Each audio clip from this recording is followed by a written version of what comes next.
সেনাপ্রধান পিলখানা হত্যাকাণ্ড দিবসে দেশবাসীকে সতর্ক করে একটি বক্তব্য দেন। প্রতিটি সদস্য দেশের যে কোনো প্রয়োজনে নিজেদের জীবন উৎসর্গ করতে প্রস্তুত থাকবে। ওয়াকার যে বিকল্প ক্ষমতা কেন্দ্র কইরা সিসি হইতে চাইতেছে, স্কুলে একসাথে কাজ না করতে পারেন, নিজেরা যদি কাদা ছোড়াছুড়ি করেন, মারামারি কাটাকাটি করেন, এই দেশ এবং জাতির স্বাধীনতা সার্বভৌমত্ব বিপন্ন হবে।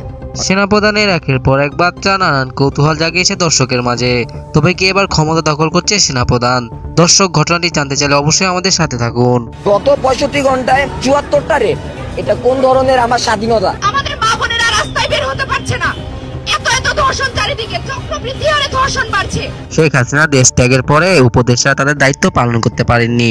দেশের চুরি ডাকাতি ছিনতাই সহ নানান ধরনের অপকর্ম চলেই যাচ্ছে, আর এই নিয়ে এবার কড়া বার্তা দিয়েছেন সেনাপ্রধান। সেনাপ্রধান আমার জন্য অনেক উঁচু স্তরের লোক, তিনি একটি বাহিনী চালাচ্ছেন এবং তিনি কোনো কথা না বুঝে বলেন নাই।